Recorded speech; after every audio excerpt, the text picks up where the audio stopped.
স্বাগত জানাচ্ছি আরটিভি সন্ধ্যা সংবাদে। আপনাদের সাথে আছি আমি সালিয়া পারভিন, সাথে আমি রিদওয়ানা বিনতে জলিল। 15 জানুয়ারির মধ্যে হচ্ছে না জুলাই গণ অভ্যুত্থানের ঘোষণাপত্র, এমনটাই জানালেন অন্তর্বর্তী সরকারের উপদেষ্টা মাহফুজ আলম। বিকেলে রাজধানী ফরেন সার্ভিস একাডেমিতে সংবাদ সম্মেলনে তিনি একথা জানান। শিক্ষার্থীদের ধৈর্য ধারণ করার আহ্বান জানান তিনি। রাজনৈতিক দলগুলোর সঙ্গে আনুষ্ঠানিক আলোচনা হবে, সবার মতামতের ভিত্তিতে ঘোষণা আসলে সেটি আরও কার্যকর হবে বলেও জানান মাহফুজ আলম। আর বাদলের রিপোর্টে থাকছে বিস্তারিত। জুলাই গণ অভ্যুত্থানের স্বীকৃতির অংশ হিসেবে 31 ডিসেম্বর শহীদ মিনারে কর্মসূচি পালন করে বৈষম্য বিরোধী ছাত্র আন্দোলনের সমন্বয়ক সহ ছাত্র জনতা। কর্মসূচির নাম দেয়া হয় মার্চ ফর ইউনিটি। 15 জানুয়ারির মধ্যে গণ অভ্যুত্থানের ঘোষণাপত্র দেওয়ার কথা থাকলেও তা সম্ভব না হয় সংবাদ সম্মেলন করে অন্তর্বর্তী সরকারের উপদেষ্টা মাহফুজ আলম বলেন, দ্রুত তারিখ জানানো হবে।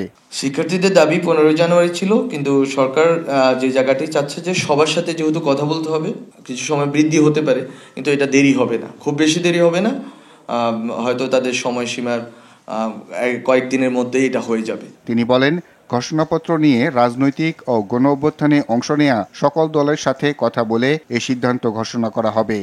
সরকার সবগুলো রাজনৈতিক পক্ষ এবং শুধুমাত্র রাজনৈতিক নয়, বরং গণ অভ্যুত্থানের যতগুলো পক্ষ আছে, যত ধরনের পক্ষ আছে, সবার সাথে কথা বলে সরকার আগামী সপ্তাহের মধ্যে কিভাবে এই ঘোষণাপত্র প্রকাশিত হবে অথবা ঘোষিত হবে সেই সম্বন্ধে সরকার আগামী সপ্তাহের মধ্যেই সবার সাথে পরামর্শের ভিত্তিতে সর্বসম্মতিক্রমে সিদ্ধান্তটি জানাবে। ঘোষণাপত্র না হওয়া পর্যন্ত শিক্ষার্থীদের সহযোগিতার আহ্বানও জানান এই উপদেষ্টা। এটা আমরা মনে করি শিক্ষার্থীরা এই ধৈর্য ধারণ করবে। আর বাদল, আরটিভি, ঢাকা। স্বৈরাচারী শেখ হাসিনা দেশ ছেড়ে পালানোর পর অভ্যুত্থানকারীদের ঐক্যে ফাটল ধরেছে।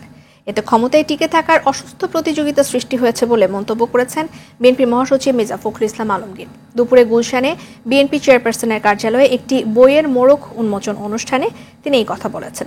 বিভক্তির রাজনীতি পরিহার করে দ্রুত নির্বাচন দেওয়ার আহ্বান জানান মির্জা ফখরুল। তিনি বলেন, নির্বাচিত সরকার ছাড়া সংস্কার গ্রহণযোগ্যতা পাবে না। খান আলামিনের রিপোর্ট। 2018 সালে আওয়ামী লীগ সরকার কর্তৃক বাজেয়াপ্ত রাজবন্দির জবানবন্দি বইয়ের মোড়ক উন্মোচন করা হয় গুলশানে বিএনপি চেয়ারপারসনের কার্যালয়ে। এ সময় বিএনপি মহাসচিব মির্জা ফখরুল ইসলাম আলমগীর বলেন, গণ অভ্যুত্থানে যে ঐক্য তৈরি হয়েছিল স্বৈরাচার শেখ হাসিনা পালানোর পর তাতে ফাটল ধরেছে। ক্ষমতায় থাকার জন্য নতুন করে অশুভ প্রতিযোগিতা শুরু হয়েছে। হাসিনা চলে যাওয়ার পর থেকে, পালানোর পর থেকে আমরা কেন জানি না নিজেদেরকে আবার সেই পুরো বিশ্বাস ফিরিয়ে আনতে পারছি না, ঐক্যের জায়গাটাতে থাকতে পারছি না। অসুস্থ একটা প্রতিযোগিতা শুরু হয়েছে ক্ষমতায় টিকে থাকবার জন্য। নির্বাচিত সরকার ছাড়া সংস্কার গ্রহণযোগ্যতা পাবে না বলেও মন্তব্য করেন তিনি। সংস্কারটার যে পেছনে যে শক্তিটা লাগবে সেটা হচ্ছে একটা নির্বাচিত পার্লামেন্ট, নির্বাচিত সরকার। এটা ছাড়া সংস্কারকে কখনো আপনার লেজিটিমেসি দিতে পারবো না আমরা। এদিকে জনগণের ওপর কর চাপিয়ে দিয়ে জনসমর্থন হারাচ্ছে অন্তর্বর্তী সরকার, এমন মন্তব্য করেন বিএনপির জ্যেষ্ঠ যুগ্ম মহাসচিব রুহুল কবির রিজভী। ঢাকার দোহারে জয়পাড়া কলেজে নবীনবরণ অনুষ্ঠানে তিনি একথা বলেন। জনগণ যদি শুধু করের উপর কর দিয়ে বিরাট একটা করের পাহাড় যদি তার ঘাড়ে বসে, তাহলে তো আপনাদের প্রতি যে আজকে সমর্থন, সেই সমর্থন তো থাকবে না। অন্যদিকে দীর্ঘ 15 বছর পর দেশে ফেরা স্বেচ্ছাসেবক দলের আন্তর্জাতিক সম্পাদক নাসির আহমেদ শাহিন ও সেলিম হোসেনকে সঙ্গে নিয়ে দলের প্রতিষ্ঠাতা জিয়াউর রহমানের সমাধিতে শ্রদ্ধা নিবেদন শেষে বিএনপির যুগ্ম মহাসচিব সৈয়দ ইমরান সালেহ প্রিন্স বলেন, প্রতিবেশী দেশের রাষ্ট্রীয় পৃষ্ঠপোষকতায় দেশের সার্বভৌমত্ব নিয়ে ষড়যন্ত্র করছে পলাতক স্বৈরাচার। যারা পালিয়ে গেছেন শেখ হাসিনা এবং অন্যান্যরা, তাদেরকে সেখানে আশ্রয় দিয়েছে। আশ্রয় দিয়ে তারা সেখানে রাষ্ট্রীয় পৃষ্ঠপোষকতায় ষড়যন্ত্র করার সুযোগ পাচ্ছে। এই বিষয়ে আমরা বাংলাদেশের জনগণ অত্যন্ত ক্ষুব্ধ। চাঁপাইনবাবগঞ্জ ইস্যুতে সরকারকে কঠোর প্রতিবাদ জানানোর আহ্বান জানান তিনি। খান আলামিন, আরটিভি, ঢাকা। 16 বছরে 2236 জনকে ক্রস ফায়ারে হত্যা ও 153 জনকে গুমের অভিযোগে আন্তর্জাতিক অপরাধ ট্রাইব্যুনালের প্রসিকিউশনে 2টি অভিযোগ দায়ের করেছে বিএনপি। হত্যা ও গুমের জন্য সাবেক প্রধানমন্ত্রী শেখ হাসিনা, আওয়ামী লীগের নেতাকর্মী ও আইন শৃঙ্খলা বাহিনীর কিছু সদস্যের বিরুদ্ধে অভিযোগ আনা হয়। আরও জানাচ্ছেন অধরা ইয়াসমিন। ভোটারবিহীন আওয়ামী লীগ সরকার ও আইন শৃঙ্খলা বাহিনীর কিছু সদস্যদের দ্বারা বিএনপিকে ধ্বংস করতেই দলটির নেতাকর্মী ও সমর্থকদের গুম ও হত্যা করা হয়। এমন অভিযোগে প্রথমবারের মতো আন্তর্জাতিক অপরাধ ট্রাইব্যুনালের দ্বারস্থ হয় বিএনপি। বৃহস্পতিবার সকালে বিএনপি মহাসচিব মির্জা ফখরুল ইসলাম আলমগীরের পক্ষে অভিযোগটি দায়ের করেন দলটির মামলা, গুম, খুন ও তথ্য সংরক্ষণ সমন্বয়ক মোহাম্মদ সালাউদ্দিন খান। অবৈধ সরকার এই যে আমাদের বিএনপিকে নির্মূল নিশ্চিহ্ন করার জন্য, দলের নেতাকর্মীদেরকে নেতাশূন্য করার জন্য, কর্মীদেরকে গুম করে অপহরণ করে এ পর্যন্ত আমাদের প্রাপ্ত তথ্য অনুযায়ী 2276 জনকে আওয়ামী লীগের সন্ত্রাসীরা এবং কিছু আইন শৃঙ্খলা বাহিনীর সদস্যরা ক্রসফায়ারের নামে হত্যা করেছে। 2008 থেকে 2024-এর 5ই আগস্ট পর্যন্ত এসব ঘটনার জন্য সাবেক প্রধানমন্ত্রী শেখ হাসিনাকে প্রধান আসামি করা হয়। যে সংশ্লিষ্ট থানায় যিনি দায়িত্বরত পুলিশ অফিসার ছিলেন, ওখানে যে পুলিশ সুপার ছিলেন এবং ওই টিমে যারা ছিলেন, আমরা তাদেরকে এখানে আসামি হিসেবে দিয়েছি। আসামির সংখ্যাটা আমরা অজানা রেখেছি। এটা আমরা তদন্ত সাপেক্ষে এটা বের হয়ে আসবে যে আমরা কতজন ওই ঘটনার সাথে জড়িত ছিল। প্রধান আসামি শেখ হাসিনা। আসামি হিসেবে আওয়ামী লীগের নীতি নির্ধারক ও আইন শৃঙ্খলা বাহিনীর কিছু সদস্যের নাম উল্লেখ করা হয়। অধরা ইয়াসমিন, RTV, ঢাকা। লন্ডন ক্লিনিকে সাবেক প্রধানমন্ত্রী বেগম খালেদা জিয়ার স্বাস্থ্য পরীক্ষার রিপোর্টের জন্য অপেক্ষা করছেন তার ব্যক্তিগত চিকিৎসকরা। ফলাফল পাওয়ার পর পরবর্তী পদক্ষেপ নেওয়া হবে বলে জানান ডাক্তার জাহিদ হোসেন। অধ্যাপক প্যাট্রিক কেনেডির তত্ত্বাবধানে চলছে বেগম জিয়ার চিকিৎসা। শাশুড়ি খালেদা জিয়ার জন্য বাসা থেকে খাবার রান্না করে নিয়ে যান পুত্রবধূ ডাক্তার জুবাইদা রহমান। মাইদুর রহমান রুবেল জানাচ্ছেন বিস্তারিত। লন্ডন ক্লিনিকে চিকিৎসা শুরু হয়েছে সাবেক প্রধানমন্ত্রী বিএনপি চেয়ারপারসন বেগম খালেদা জিয়ার। লিভার বিশেষজ্ঞ অধ্যাপক জন প্যাট্রিক কেনেডি যা তত্ত্বাবধান করছেন। বুধবার লন্ডন ক্লিনিকে ভর্তির পর খালেদা জিয়ার বাংলাদেশের চিকিৎসকদের সাথে বৈঠক করেন যুক্তরাজ্যের চিকিৎসকরা। স্বাস্থ্য তথ্য জেনে গতকালই শুরু হয় পরীক্ষা নিরীক্ষা। খালেদা জিয়ার স্বাস্থ্য পরীক্ষার কিছু ফলাফল আজ পাওয়া যাবে বলে জানান সফরে থাকা খালেদা জিয়ার উপদেষ্টা ডক্টর এনামুল হক চৌধুরী। আজকে মেডিকেল রিপোর্টগুলি কালেকশন করা হবে।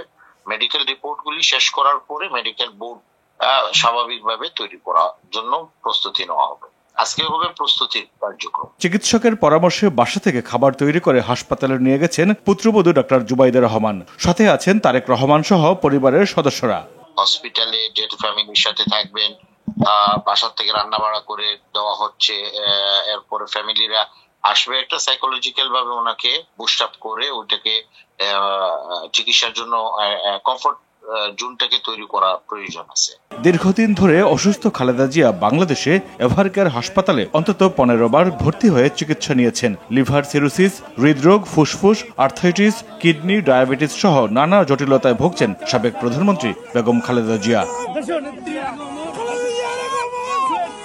মাইদুর রহমান রুবেল, RTV, ঢাকা। দর্শক, এই মুহূর্তে লন্ডন থেকে সরাসরি যুক্ত হচ্ছেন আমাদের সহকর্মী সরওয়ার হোসেন। সরওয়ার, জানাবেন বেগম খালেদা জিয়ার মেডিকেল বোর্ড নিয়ে সর্বশেষ কি তথ্য আছে আপনার কাছে? এছাড়া সংশ্লিষ্ট বিষয়ে অন্য কোনো তথ্য থাকলে তাও আমাদের সামনে তুলে ধরবেন।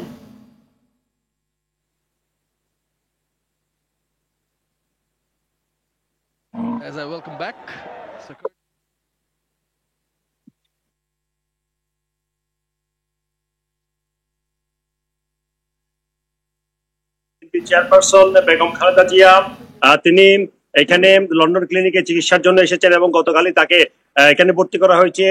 প্রফেসর প্যাট্রিক কেনেডির তত্ত্বাবধানে তিনি চিকিৎসা নিচ্ছেন এবং কালকে থেকে তার কিছু শারীরিক পরীক্ষা নিরীক্ষা শুরু হয়েছে। এইসব পরীক্ষা নিরীক্ষার ফলাফল পাওয়ার পর তার জন্য একটি মেডিকেল বোর্ড গঠন করা হবে বলে এখানে বাংলাদেশ থেকে আসা চিকিৎসক দলের পক্ষ থেকে জানানো হয়েছে।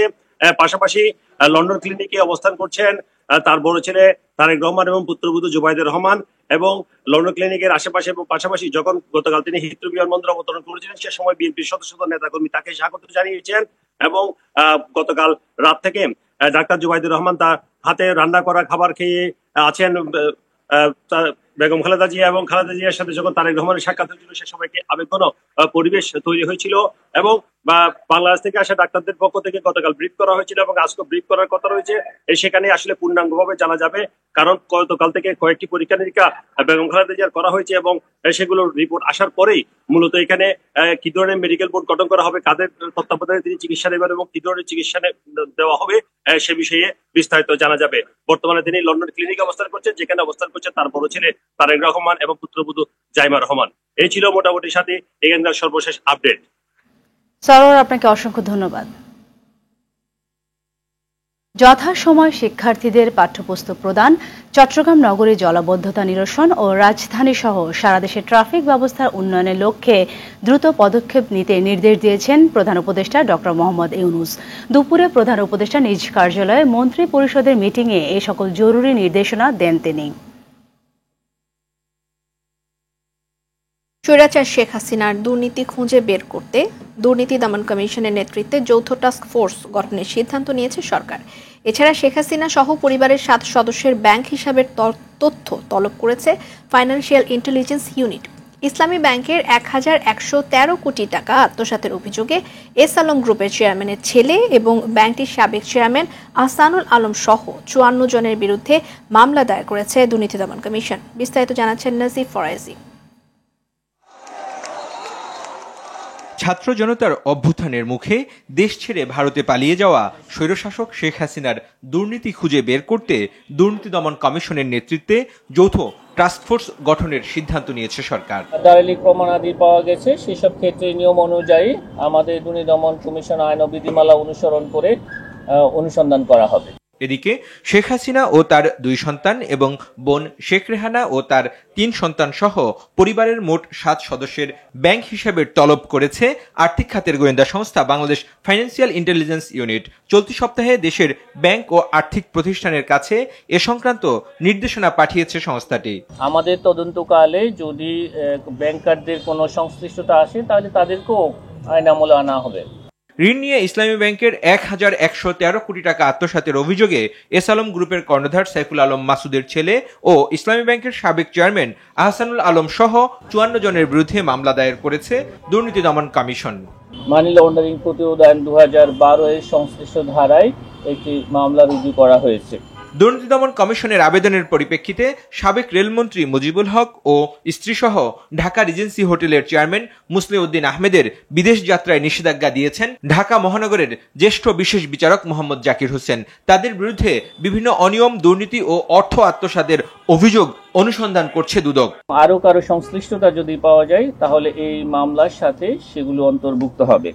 ক্ষমতার অপব্যবহার করে জ্ঞাত আয় বহির্ভূত সম্পদ অর্জনের অভিযোগে ফরিদপুর 4 আসনের সাবেক সংসদ সদস্য মুজিবুর রহমান চৌধুরী ওরফে নিক্সন চৌধুরী ও তার স্ত্রী তারানা হোসেনের নামে পৃথক 2টি মামলা করেছে দুর্নীতি দমন কমিশন। ওরফে নিক্সন চৌধুরী 1402 কোটি টাকারও বেশি অস্বাভাবিক লেনদেনের মাধ্যমে। নাজিব ফরাইজি, আরটিভি, ঢাকা। রাজধানী বকশীবাজারে আলিয়া মাদ্রাসা মাঠে অস্থায়ী আদালত দুর্বৃত্তদের আগুনে পুড়ে যাওয়ায় বিচার কার্য পরিচালনার উপযুক্ত না হওয়ায় বিডিআর ট্র্যাজেডির মামলার শুনানি অনুষ্ঠিত হয়নি। পরবর্তী শুনানির জন্য 19 জানুয়ারি নির্ধারণ করেছে আদালত। রাষ্ট্রপক্ষের আইনজীবী জানান, আগুনের ফলে এজলাস কক্ষ পুড়ে যাওয়ায় শুনানি সম্ভব নয়। এদিকে মাঠ থেকে অস্থায়ী আদালত সরিয়ে নিতে রাস্তা অবরোধ করে মাদ্রাসা শিক্ষার্থীরা। শাকিবুর রহমানের রিপোর্টে থাকছে বিস্তারিত। এই এজলাসে হওয়ার কথা ছিল বিডিআর ট্র্যাজেডি মামলার জেলে থাকা আসামিদের জামিন শুনানি। তবে মধ্যরাতে দুর্বৃত্তদের আগুনে পুড়ে যায় পুরো এজলাস কক্ষ। সকাল থেকেই বকশীবাজারে আলিয়া মাদ্রাসা মাঠে অস্থায়ী আদালত সরিয়ে নিতে রাস্তা অবরোধ করে আন্দোলনে নামে মাদ্রাসার শিক্ষার্থীরা। সেনাবাহিনী ও পুলিশের পক্ষ থেকে শিক্ষার্থীদের সঙ্গে চলে আলোচনা।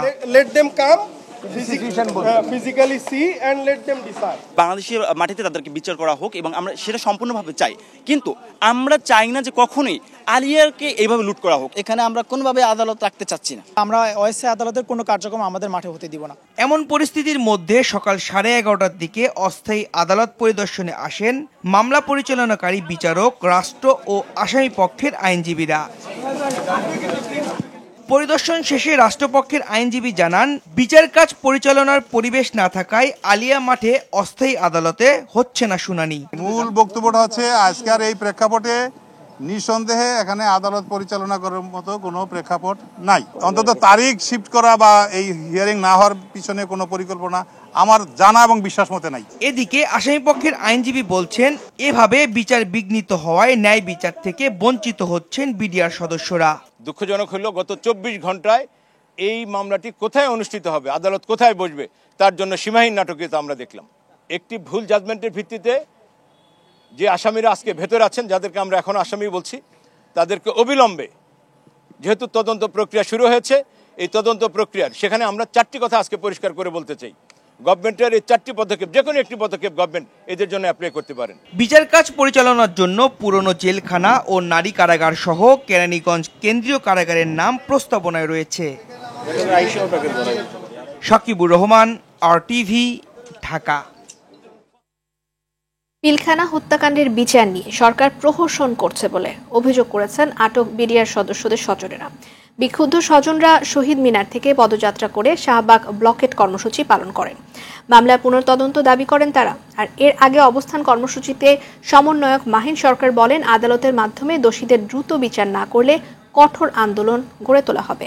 এদিকে দাবি পূরণ না হওয়া পর্যন্ত কর্মসূচি ঘোষণা করে কেন্দ্রীয় শহীদ মিনার ছাড়লেন ভুক্তভোগীরা। সাদিয়া কানিসের রিপোর্ট, ছবি তুলেছেন সুমন দে।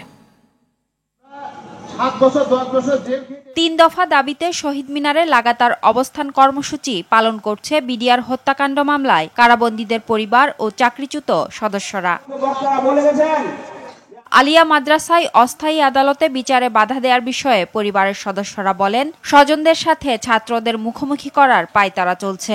আমরা কোনো ষড়যন্ত্র দেখতে চাই না। আমরা এই জুলাই বিপ্লবী ছাত্র জনতার মাধ্যমে যে সরকার, আমরা যেই অন্তর্বর্তী সরকার পেয়েছি, সেখানে কোনো ষড়যন্ত্র দেখতে চাই না। 2 দিন পর এইসব জালমাহান আমরা আর চাই না।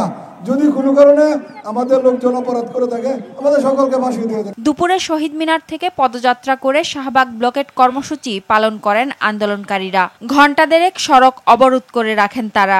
আন্দোলনকারীরা জানান, দাবি আদায় না হওয়া পর্যন্ত তাদের কর্মসূচি অব্যাহত থাকবে। সংবিধান বহির্ভূত আইন করে আমাদের শাস্তি প্রদান করা হয়েছে।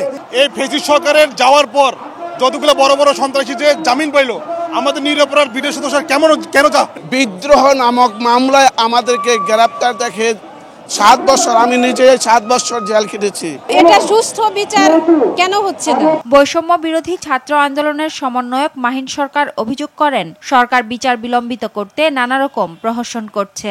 যে বিচার বিভাগ রয়েছে, সেখানে যথেষ্ট পরিমাণ তাদের সদিচ্ছার ঘাটতি রয়েছে।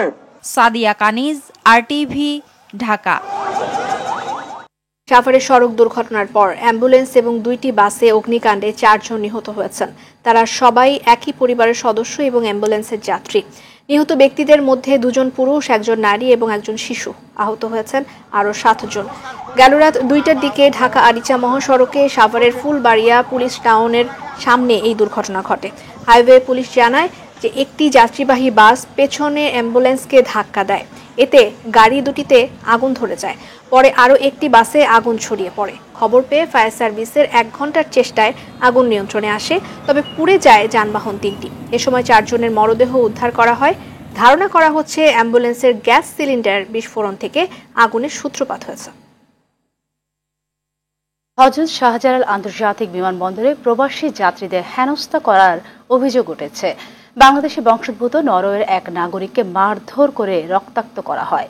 বুধবার রাত 8টার দিকে বিমানবন্দরে আগমনী ক্যানপি 2 এলাকায় এ ঘটনা ঘটে। যাত্রীদের অভিযোগ, তুচ্ছ ঘটনা আনসার ও কুইক রেসপন্স ফোর্সের সদস্যরা তাদের ওপর চড়াও হয়।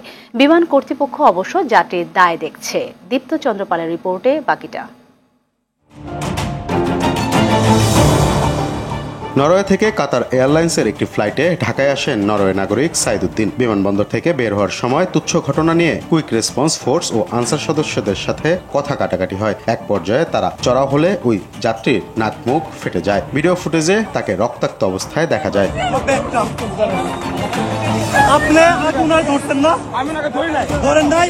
প্রত্যক্ষদর্শীরা জানান, যাত্রী বের হওয়ার সময় কিউআরএফ সদস্যরা তাদের সঙ্গে দুর্ব্যবহার করেন। বাকবিতণ্ডার এক পর্যায়ে দলগতভাবে আক্রমণ করে সাইদুদ্দিনকে রক্তাক্ত করা হয়। তবে এ বিষয়ে এভিয়েশন সিকিউরিটির ঊর্ধ্বতন কেউ কথা বলতে রাজি হননি। বিমানবন্দরের নির্বাহী পরিচালক গ্রুপ ক্যাপ্টেন কামরুল ইসলাম এ ঘটনায় যাত্রীকে দায়ী করেন। প্রতিবন্ধকতা সৃষ্টি করছিল গেটে, সেখান থেকে বলার পরে তারপরে এসে গালাগালি করে গায়ে হাত তুলেছে, তারপর দুজনের মধ্যে ধস্তাধস্তি হচ্ছে। আমরা অলরেডি এটা আন্ডার ম্যাজিস্ট্রেট আছে। দীপ্তচন্দ্র পাল, RTV, ঢাকা। স্বাস্থ্য সচেতনতা ও সক্রিয় জীবনের বার্তা নিয়ে রাজধানীতে আয়োজন করা হলো চলো হাঁটি লেটস ওয়াকাথন। রাজধানীর রবীন্দ্র সরোবর থেকে ওয়াকাথনটি শুরু হয়।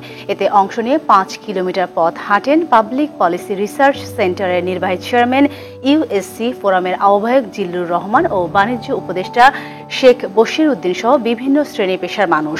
ওয়াকাথন শেষে অংশগ্রহণকারীদের সনদপত্র ও মেডেল বিতরণ করেন বাণিজ্য উপদেষ্টা। এ সময় চলো হাঁটি ওয়াকাথনের আয়োজন লেটস ওয়াক এর চেয়ারম্যান ডক্টর অনুপম বলেন, ঢাকা শহরের 4টি অঞ্চলে ওয়াকাথন আয়োজনের পরিকল্পনা করা হয়েছে।